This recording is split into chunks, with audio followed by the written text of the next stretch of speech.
Alors, je vais vous expliquer rapidement l'utilisation des trois outils que j'ai conservés. Alors, la flèche qu'on a permet de sélectionner, déplacer des objets. En ce moment, il n'y a rien d'affiché, donc c'est difficile de comprendre à quoi ça peut servir, mais souvenez-vous que la flèche, elle sert à déplacer des objets existants, à les sélectionner.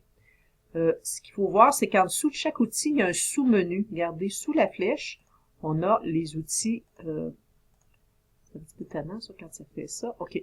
On peut afficher le plan cartésien, comme ça, les axes, les enlever. La grille peut être mise ou retirée, vice-versa.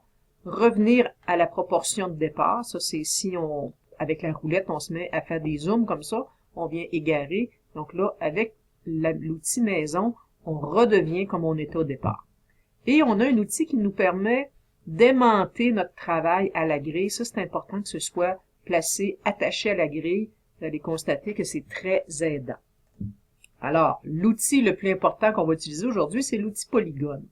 Alors, l'outil polygone me permet de fixer des points. Quand je vous disais tantôt que c'est pratique, le petit aimant, mais regardez, il me permet de jamais aller entre d'autres places qu'une intersection dans la grille. Donc, il me permet d'être très précis. Alors, vous avez vu, j'ai tracé en pointant un clic de départ, un clic à chaque angle, et je reviens fermé. Parce qu'un polygone, c'est une figure fermée. Voilà. Ici, il s'agit de la couleur. Alors, en ce moment, c'était ce que vous voyez comme couleur. Si je la choisis à l'avance, là, s'il y a eu un changement, c'est parce que la figure était sélectionnée. Regardez, je sélectionne. Je sais pas si vous voyez la toute petite différence quand c'est sélectionné et quand ça ne l'est pas. Regardez, ça devient un petit peu plus foncé. Là, c'est lui qui est sélectionné. Donc, vu qu'il est sélectionné, je vais pouvoir modifier sa couleur. En général, pour se simplifier la vie, on choisit la couleur en premier, puis on commence à tracer ensuite. Donc, si je veux tracer un carré, 3 par 3 par 3 par 3, voilà, il y a la couleur rouge.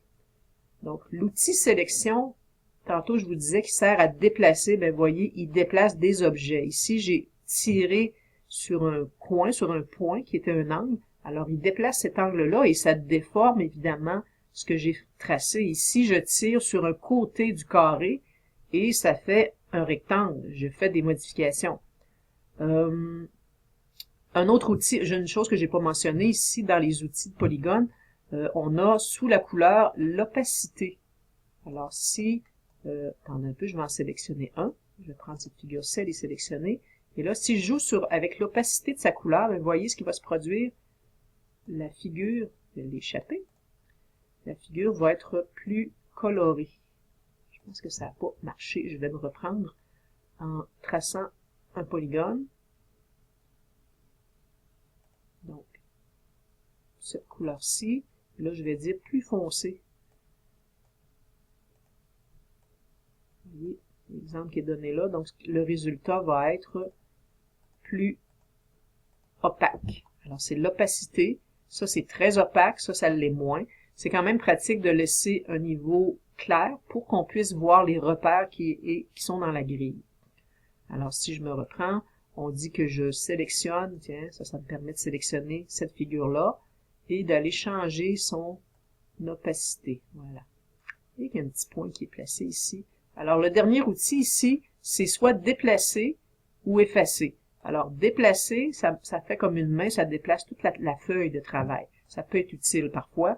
Et je vous ai gardé l'outil effacer qui permet d'effacer soit un objet à la fois, j'ai effacé le point, ou bien un segment.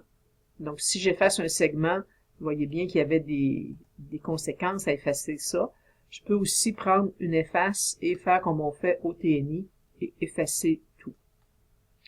Voilà.